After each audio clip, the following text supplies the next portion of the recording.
अस्सलाम वालेकुम दोस्तों, मैं हूं उस्मान मंशा और आप देख रहे हैं रेसलिंग फीवर। दोस्तों फाइनली रेसलमेनिया की नाइट 1 हो चुकी है और यहाँ पर हमें हर बार की तरह बहुत से सरप्राइजेस भी देखने को मिले। कोडी रोड्स फाइनली डब्ल्यूडब्ल्यूई में वापस आ चुके हैं और इसके अलावा रोंडा राउजी बड़ा मैच हार चुकी हैं और साथ ही साथ हमें स्टोन कोल्ड स्टीव ऑस्टिन ना सिर्फ रिटर्न करते हुए दिखाई दिए बल्कि उन्होंने एक प्रॉपर मैच भी रेसल किया। तो इस वीडियो में हम कंप्लीट रेसलमेनिया की नाइट 1 के रिजल्ट्स के बारे में बात करेंगे, तो इस वीडियो को पूरा लाजमी देखिएगा। तो चलें बिना देर किए शुरू करते हैं।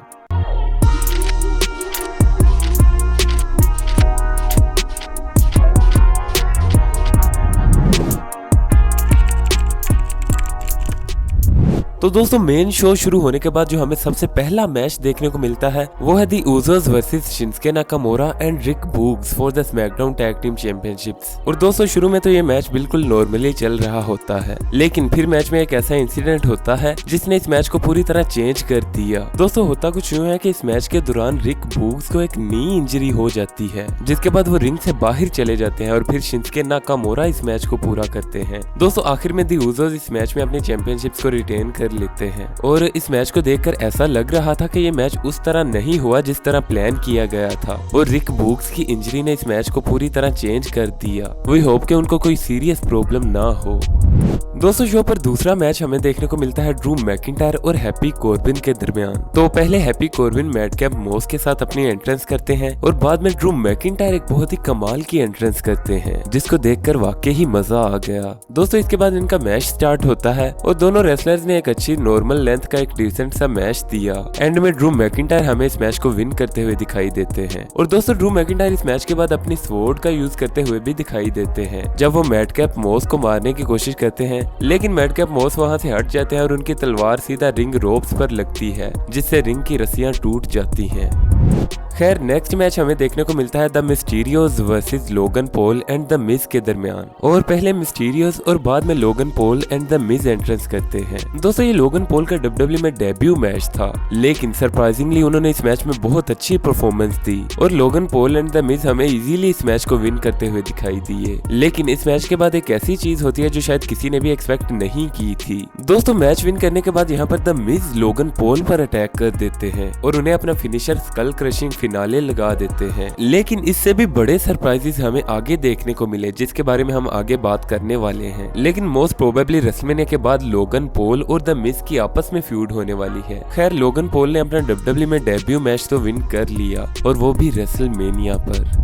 दोस्तों इसके बाद जो मैच हमें देखने को मिलता है वो है रॉ वुमेन्स चैंपियनशिप मैच जिसमें बेकी लिंच अपना टाइटल बियांका ब्लेयर से डिफेंड करती हैं। दोस्तों बहुत अच्छी एंट्रेंसेस के बाद इनका फाइनली मैच स्टार्ट होता है। दोस्तों मैच में दोनों स्टार्स ने बहुत अच्छा परफॉर्म किया और इस मैच में बहुत से इंटरेस्टिंग मूवमेंट्स थे। वैसे तो दोनों स्टार्स ने अपना बेस्ट दिया, लेकिन आखिर में हमें बियांका ब्लेयर यहाँ पर बेकी लिंच को हराती हुई दिखाई दी और वो बन चुके हैं नई रॉ वुमेन्स चैंपियन। अब ये लगातार उनकी दूसरी रेसलमेनिया विक्ट्री है, लेकिन वो वाकई ही इस विक्ट्री को डिजर्व करती हैं। दोस्तों इसके बाद हमें वो मैच देखने को मिलता है जिसके लिए मैं और शायद आप भी बहुत ज्यादा एक्साइटेड होंगे और ये मैच था Seth Rollins versus the mystery opponent. और पहले यहाँ पर सेथ रोलिंस हमें एक बहुत ही खतरनाक सी एंट्रेंस करते हुए दिखाई देते हैं जिसके बाद वो रिंग में आकर खड़े हो जाते हैं और इसके बाद कुछ देर के लिए तो बिल्कुल सन्नाटा छा जाता है, लेकिन थोड़ी देर बाद लाइट्स ऑफ हो जाती हैं जिसके बाद the American nightmare Cody Rhodes का थीम सॉन्ग प्ले होता है और फाइनली कोडी रोड्स यहाँ पर हमें डब्ल्यूडब्ल्यूई में रिटर्न करते हुए दिखाई देते हैं और यहाँ पर फैंस तो कोडी रोड्स के लिए पूरी तरह चीयर कर रहे थे। दोस्तों इसके बाद फाइनली इनका मैच स्टार्ट होता है और क्या ही हाई क्वालिटी का ये मैच था। चाहे एथलेटिक मूव्स की बात करें, टेक्निकल मूव्स की बात करें, पावरफुल मूव्स की बात करें या स्टंट्स की बात करें, ये मैच हर तरह से एक्शन पैक्ड था और क्योंकि रिटर्न के बाद क्राउड भी पूरी तरह एक्टिव हो चुका था सो लिहाजा क्राउड भी इस मैच को पूरी तरह एंजॉय कर रहा था और फैंस हर एक मूव पर चीयर कर रहे थे। दोस्तों इस मैच में कई ऐसे मूवमेंट्स थे जहाँ पर तो बिल्कुल ऐसा लग रहा था कि अब ये रेसलर हार चुका है, लेकिन यहाँ पर हमें बहुत ही ज्यादा सरप्राइजिंग किकआउट्स देखने को मिले और इस मैच में दोनों रेसलर्स ने अपने फिनिशिंग मूव्स को कई बार यूज किया और आखिरकार तकरीबन 20 मिनट्स के मैच के बाद कोडी रोड्स ने थर्ड टाइम अपना फिनिशर लगाया जिस पर सेथ रोलिंस किकआउट नहीं कर पाए और इस तरह रिटर्निंग कोडी रोड्स ने इस मैच को विन कर लिया। आई थिंक रेसलिंग वाइज ये इस शो का सबसे बेस्ट मैच था। दोस्तों इसके बाद शो पर WWE हॉल ऑफ फेम की 2022 की क्लास आती है और यहाँ पर हमें दी आइकन दी अंडरटेकर भी अपीयरेंस करते हुए दिखाई देते हैं, जो कि अब WWE हॉल ऑफ फेमर भी बन चुके हैं। यहाँ पर उनका कोई खास रोल नहीं था, बस एक स्पेशल अपीयरेंस ही थी। इसके बाद हमें शो की टोटल अटेंडेंस के बारे में बताया जाता है, जो कि थी 77,899। खैर इसके बाद हमें शो का एक और बड़ा मैच देखने को मिलता है, जो कि था स्मैकडाउन वुमेन्स चैंपियनशिप के लिए रोंडा राउजी और शार्लेट फ्लेयर के दरमियान। दोस्तों ये मैच भी बहुत ज्यादा फिजिकल था और दोनों सुपरस्टार्स ने इस मैच में अपनी पूरी जान लगा दी। और दोस्तों ये एक बहुत ही थ्रिलिंग और सस्पेंसफुल मैच था, लेकिन इस मैच का रिजल्ट तो इससे भी ज्यादा शॉकिंग था, क्योंकि यहाँ पर तमाम बैटिंग ओड्स को गलत साबित करते हुए शार्लेट फ्लेयर ने रोंडा राउजी को हरा दिया और अपनी चैंपियनशिप रिटेन कर ली। दोस्तों इस मैच का ये रिजल्ट तो शायद किसी ने भी एक्सपेक्ट नहीं किया था।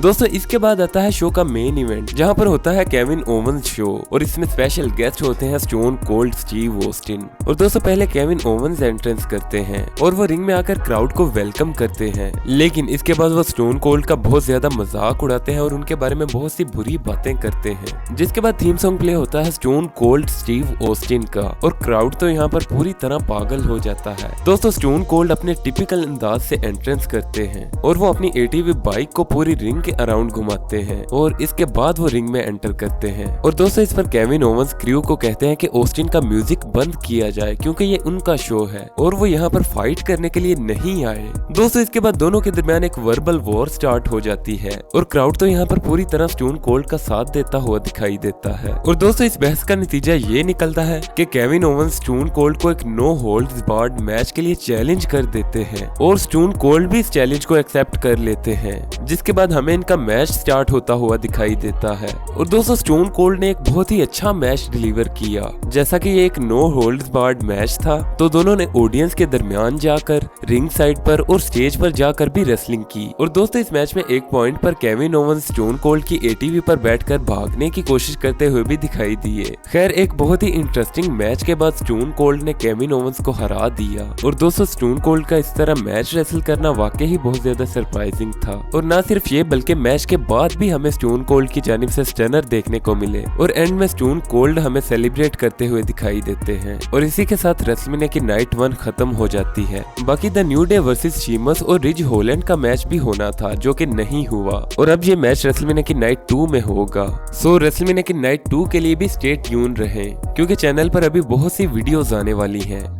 लेकिन कोडी रोड्स के रिटर्न, रोंडा राउजी के लॉस और स्टोन कोल्ड के मैच को लेकर आपके क्या रिएक्शंस थे, हमें कमेंट सेक्शन में जरूर बताएं। और आपका इस पूरे शो में से सबसे फेवरेट मैच कौन सा था वो भी मुझे जरूर बताइएगा। मेरा तो फेवरेट मैच था Seth Rollins versus Cody Rhodes. तो दोस्तों अगर आपको आज की ये वीडियो पसंद आई हो तो वीडियो को लाइक जरूर करें और ऐसी मजीद वीडियोस के लिए चैनल को भी सब्सक्राइब कर लें। Thanks for watching and good bye.